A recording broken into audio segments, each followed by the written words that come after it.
For years, I lived with an inner life that felt really hostile, not dramatic, just really unforgiving. It's like a constant sense that I was being assessed, that something was always on the line.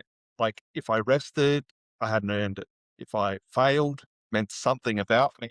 If I succeeded, it never quite counted. And here's the part that no one tells you. Success doesn't cure this, it amplifies it. And that's the first big idea that I want to put on the table. Big idea number one. If your operating system is hostile, then success only gives it more leverage. I've been multiple stages of the journey that people sell, right?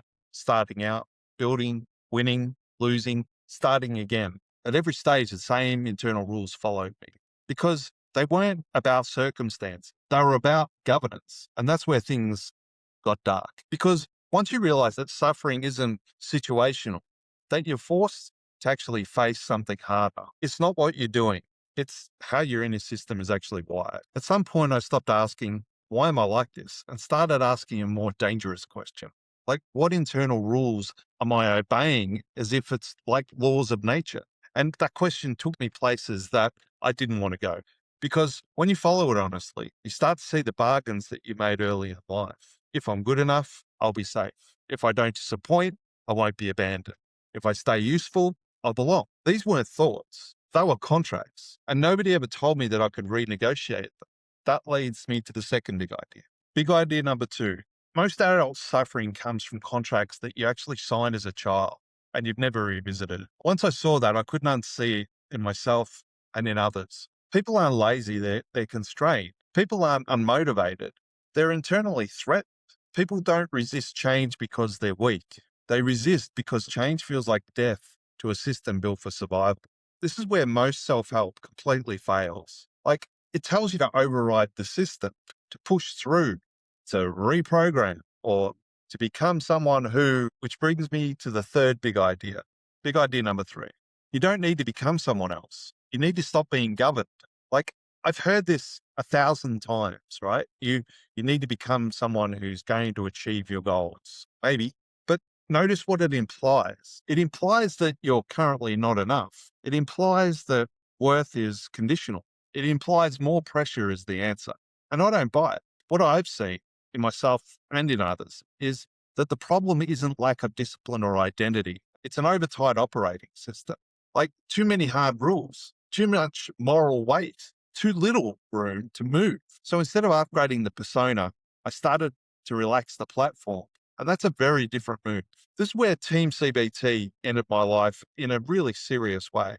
And I say this plainly and on the record. I believe that Team CBT is the gold standard in psychological work when it's done properly. And it's not because it's motivation. Well, it's not. It's because it does something that most systems avoid. It deals directly with resistance, not as an obstacle, as information. And that leads me to the fourth big idea. Big idea number four. Resistance is not the enemy, it's the guardian of your values. Team CBT's idea of positive reframing really cracked something open in me.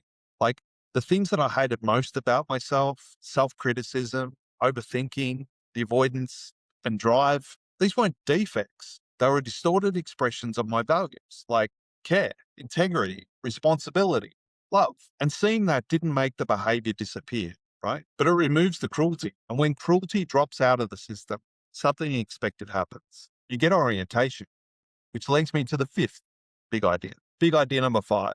A compassionate inner compass, I believe, is more powerful than willpower. Not indulgence, not excuses, clarity. And once I had that clarity, I started seeing something else. The industry is terrible at this, like mental health, self help, productivity, like all of it. We pathologize people.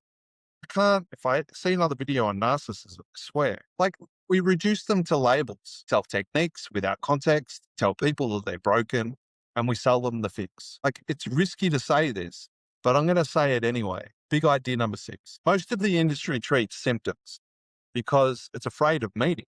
Meaning is dangerous, forces you to confront values.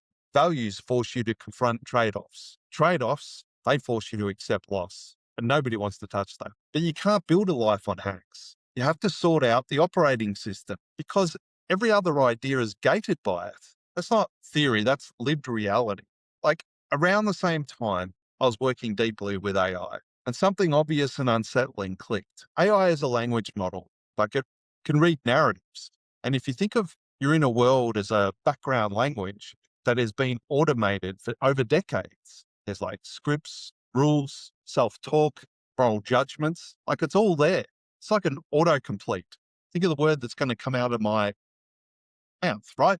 So it's there running quietly, which brings me to the seventh big idea. Big idea number seven. Your inner dialogue is an automated language system and it can be surfaced. AI doesn't fix people, right? Not yet, but it reflects patterns with a ruthless clarity. And that's why I build Annaly, not as a solution, but as a mirror. Because once a pattern is visible, it loses some of its power. And visibility is everything, which leads me to the eighth big idea. Big idea number eight. You can't change what you refuse to see, and you can't see what you're ashamed of. And this is where things start to get dark again. Because if you really follow this work, then you eventually run into mortality. Nobody escapes tragedy. Nobody gets out of this alive. Every single one of us will lose people that we love, potentially to sickness or accident or death. Every single one of us will fail at something that matters. That's not pessimism.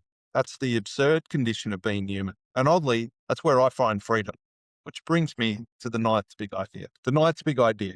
Absurdity isn't nihilism. It's permission to live honestly. Like we're all on the same rock, hurtling through space, trying to make meaning before time runs out. Knowing that doesn't make me reckless, makes me more precise. Like if I lost everything, like tomorrow, reputation, traction, I know something now that I didn't know before. I could start again, not because I'm special, but because my worth isn't welded to outcomes anymore. And that's a different type of confidence. Which brings me to the final big idea. Big idea number 10. You'll know better if you win, and you know worse if you fail. The odds are against you and me. For example, this channel mightn't go anywhere. This work might never be widely seen. I accept that. In fact, it's probably most likely. And I'm still doing it because it's more uncomfortable not to, because it's in me, because I've lived every stage of this journey, because I've paid for these insights with years of constraints. Because if there's another person on the other side of the screen, capable, thoughtful, quietly governed, I want you to know something. You're not broken. You're not behind. And you don't need to become someone else. You just need to see the rules. That's my commitment to you. I'll call it as I see it. I reserve the right to change my mind, and I'll share what I learned as honestly as I can. And that's not for everyone. And if it's not for you, that's okay. But if it is, join me and we'll take one rule at a time and we'll trace it all the way through. Chris out.